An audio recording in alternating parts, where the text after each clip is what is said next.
Hello friends, आप सभी को नमस्कार। मैं हितेश कुमार एक बार फिर से आप सभी का ज्ञानकोश यूट्यूब चैनल में स्वागत करता हूं। आज है 19 नवंबर और 19 नवंबर से जितनी भी करंट अफेयर्स बनेंगी वो हम आज की वीडियो में चर्चा करेंगे। देखिएगा, बहुत दिनों बाद मैं इस प्रकार से वीडियो बना रहा हूँ, इस प्रकार से आप लोगों को करंट अफेयर्स पढ़ा रहा हूँ। तो मैं आप सभी से बता देता हूँ कि बहुत जल्द इसी प्रकार से शुरू करेंगे। बहुत दिनों से कह भी दिया है, लेकिन थोड़ा सा डिस्टरबेंस होने की वजह से मैं इस प्रकार से नहीं पढ़ा पा रहा हूँ। चलिए शुरू करते हैं आज, लेकिन बहुत जल्द इसी प्रकार से मैं आप लोगों के सामने आता रहूँगा। अब शुरू करते हैं आज की 19 नवंबर की कुछ महत्वपूर्ण करंट अफेयर्स। बात करते हैं पहले प्रश्न की। तो सबसे पहले तो प्रश्न यही बनता है कि आज है 19 नवंबर और आज का जो दिन है वो किस दिवस के रूप में मनाया जाता है। तो सबसे पहले इसमें लिखा हुआ है विश्व शौचालय दिवस। विश्व शौचालय दिवस कब मनाया जाता है? ये मनाया जाता है आज ही के दिन अर्थात 19 नवंबर को। तो ध्यान रखिएगा, 19 नवंबर का जो दिन है वो विश्व शौचालय दिवस के रूप में मनाया जाता है। बात करते हैं कि इसका उद्देश्य क्या है। जैसा कि नाम से ही पता है, इसका उद्देश्य है वैश्विक स्वच्छता के पूरे विश्व को स्वच्छ बनाना ही इस दिवस का यानी कि विश्व शौचालय दिवस का मुख्य उद्देश्य है। अब बात करते हैं कि 2030 आगामी 10 वर्षों तक 2030 तक सभी के लिए स्वच्छता का वादा भी किया गया है। ठीक है, अब बात करते हैं कि पहली बार कब मनाया गया था। तो पहली बार जो विश्व शौचालय दिवस है वो 2001 में मनाया गया था पहली बार। लेकिन 2001 में तो ये पहली बार मनाया गया था, लेकिन इसे स्वीकृति नहीं मिली थी। तो यूएन द्वारा यानी कि संयुक्त राष्ट्र द्वारा इसे स्वीकृति मिली है 2013 में। 2013 में इसे संयुक्त राष्ट्र द्वारा आधिकारिक रूप से स्वीकृति प्रदान की गई है। तो इंपॉर्टेंट क्वेश्चन था, क्योंकि आपके एग्जाम में एक प्रश्न जरूर आता है जो कि दिवस से संबंधित होता है। जब भी कोई दिवस होता है मैं आपको सबसे पहला क्वेश्चन वही रखता हूं। जिस दिन का वो दिवस होता है उसी दिन का पहला क्वेश्चन मैं आप लोगों के सामने वही रखता हूं। तो आप आज ये था विश्व शौचालय दिवस, आप सभी ने पढ़ लिया है पूरी तरह से। उसके बाद बढ़ते हैं अगले प्रश्न पे।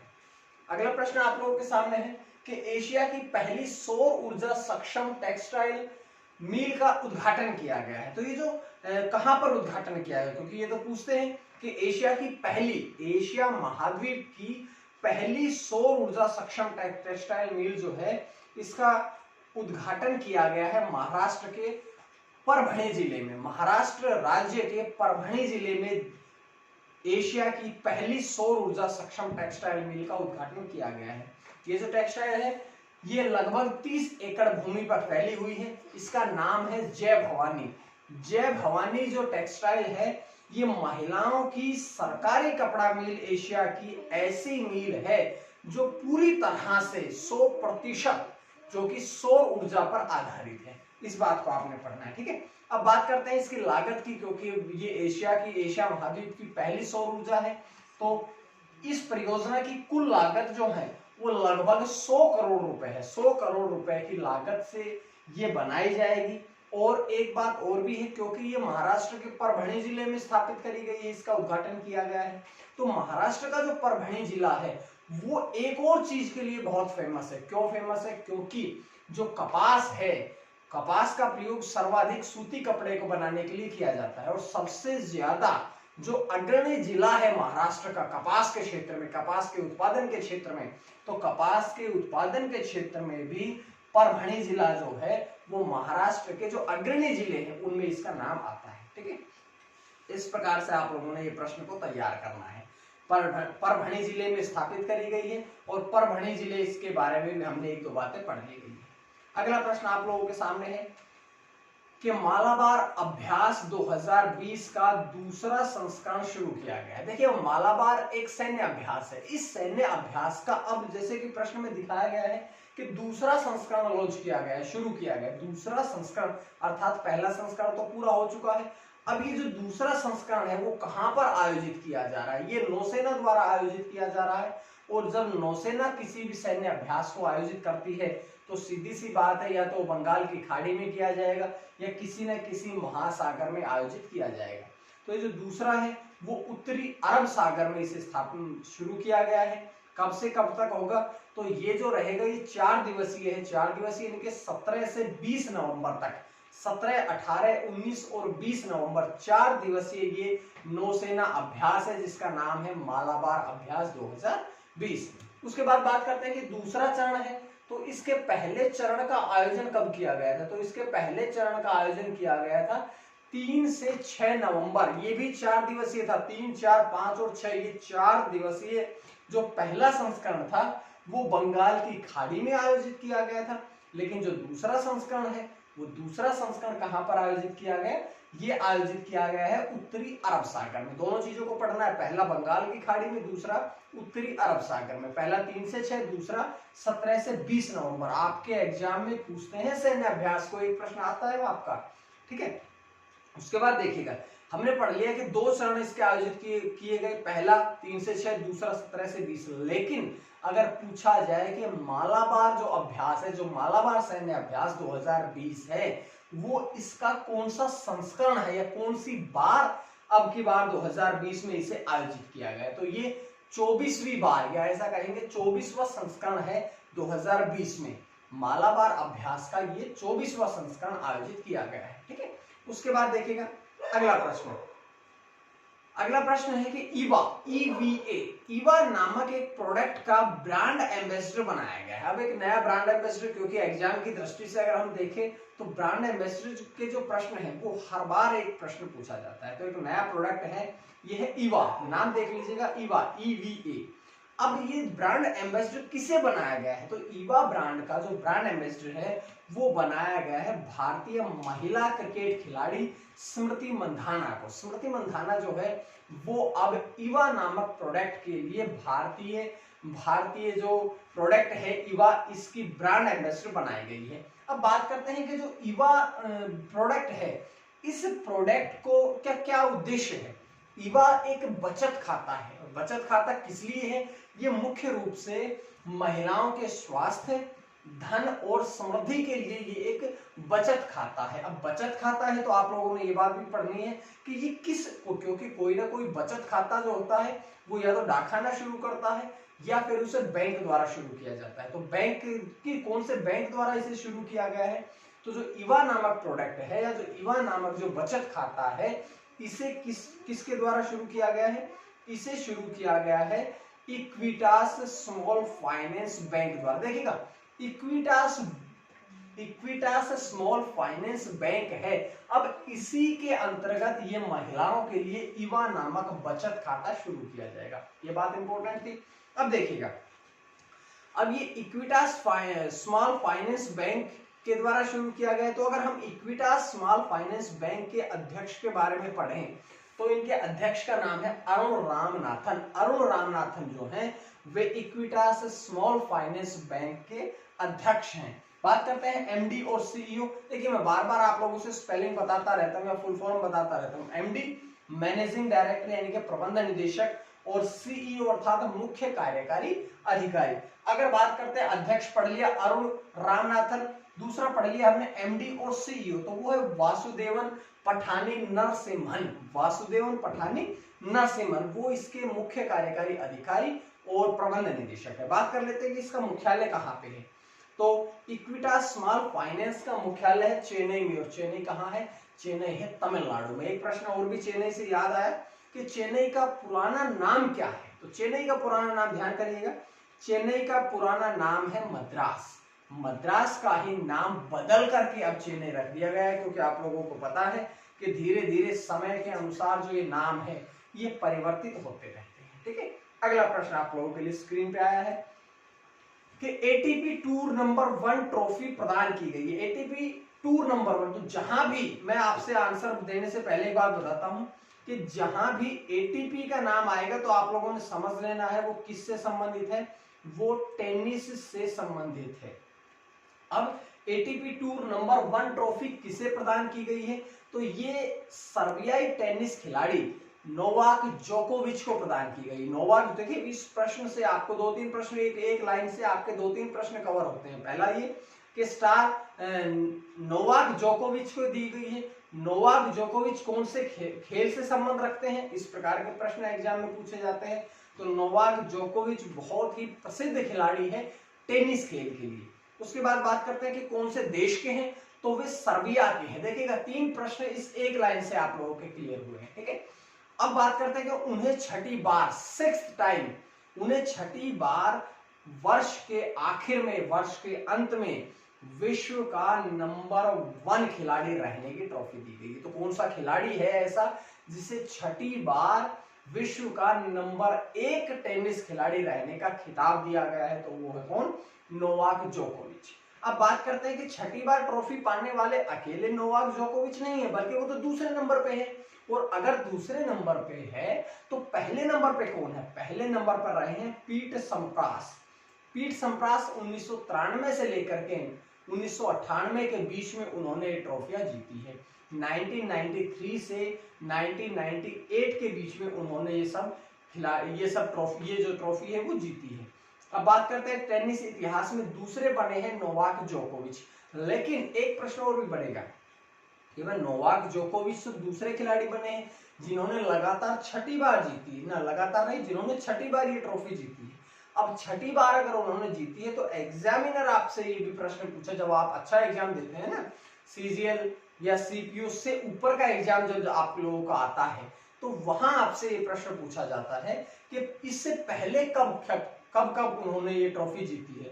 तो इससे पहले उन्होंने 2011 में, 2012 में, 2014 में, 2015 में और 2018 में 5वीं बार, अब 2020 में उन्होंने छठी बार ये ट्रॉफी जीती है। तो इस प्रकार से आप लोगों ने एक एक प्रश्न को अच्छी तरह से याद करना है। अच्छी तरह से याद करने का फायदा ये रहेगा कि आप उससे संबंधित जो जीएस है वो भी कवर कर पाते हैं, ठीक है।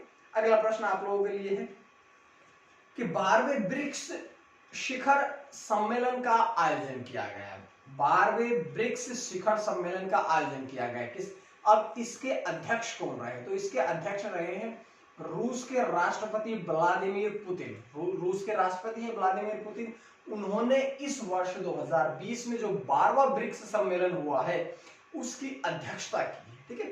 बात करते हैं कि इसमें हमारे देश के प्रधानमंत्री नरेंद्र मोदी ने भी वीडियो कॉन्फ्रेंसिंग के माध्यम से सभी को संबोधित किया है। तो अगर प्रश्न पूछा जाए कि भारत का प्रतिनिधित्व किसने किया या भारत का प्रतिनिधित्व के साथ में हम ये कहें कि भारत की तरफ से संबोधन किसने किया, तो हमारे देश के प्रधानमंत्री श्री नरेंद्र मोदी द्वारा ये संबोधन किया गया। अब बात कर लेते हैं कि जो 12वां ब्रिक्स शिखर सम्मेलन है इसका विषय क्या रहा है।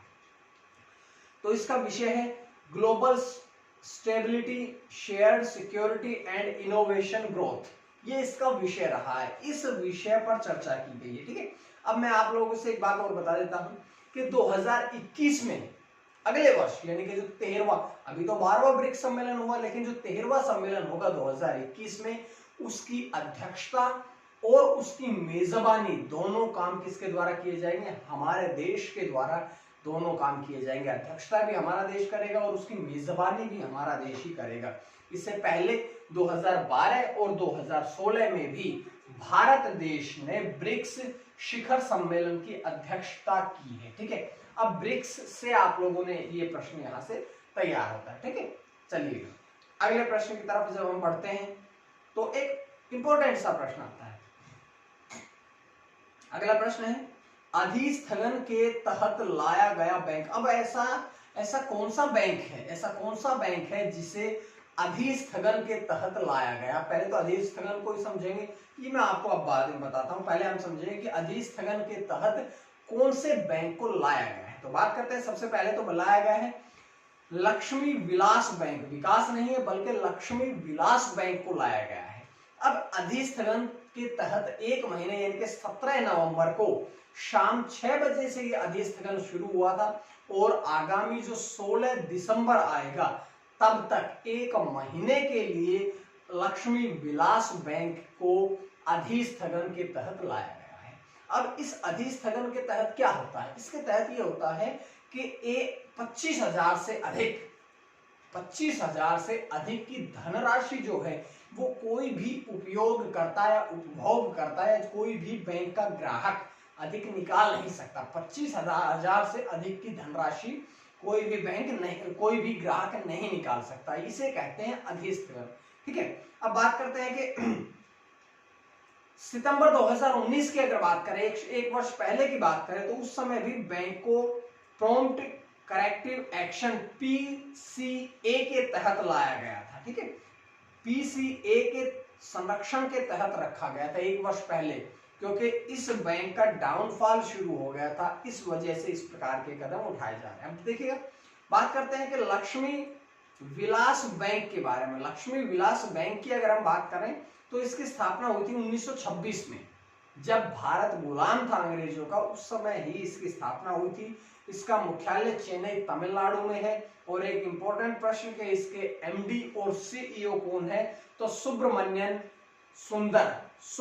सुंदर जो है वे इसके वर्तमान में एमडी और सीईओ है। तो इस प्रकार से एक प्रश्न को आप लोगों ने पूरी तरह से कवर कर लेना है। अगला प्रश्न आप लोगों के सामने स्क्रीन पे है कि भारत में सबसे ऊंची हनुमान जी की प्रतिमा स्थापित की जाएगी। अब भारत देश में सबसे ऊंची हनुमान जी की प्रतिमा कहां पर ये स्थापित करी जा रही है? ये करी जा रही है कर्नाटक के पंपापुर किष्किंधा में। कर्नाटक के पंपापुर किष्किंधा में इसे स्थापित किया जा रहा है। बात करते हैं कि किष्किंधा जो है वो उत्तरी जिला कौन सा? बल्लारी जिले के हम्पी के बाहरी क्षेत्र में स्थित है। जो किष्किंधा है, जो आप लोगों ने रामायण में भी बहुत बार ये चर्चा का विषय रहा है, तो जो किष्किंधा जो है, या रामायण में कांड आता है उसमें भी नाम आता है किष्किंधा कांड का। ठीक है, तो ये जो किष्किंधा है ये मुख्य रूप से कर्नाटक राज्य के बल्लारी जिले के जो हम्पी के बाहरी क्षेत्र में आता है, स्थित है। अब हम्पी से भी तो एक प्रश्न इंपॉर्टेंट बनता है, जब आप इन्हें हिस्ट्री पढ़ी होगी तो उस समय हम्पी भी पढ़ा होगा। तो हम्पी से मैं आप लोगों को बताता हूं कि जो हम्पी है वो भी यूनेस्को विश्व धरोहर स्थल में हम्पी को शामिल किया जा चुका है। ठीक है, अब बात करते हैं कि जो ये सबसे ऊंची प्रतिमा रहेगी हनुमान जी की, तो इसकी ऊंचाई कितनी रहेगी? तो इसकी ऊंचाई रहेगी लगभग 215 मीटर। इस प्रतिमा की जो ऊंचाई है वो रहेगी 215 मीटर। 215 मीटर अर्थात लगभग आप लोग ऐसा समझिएगा 650 फीट की ये मूर्ति रहेगी।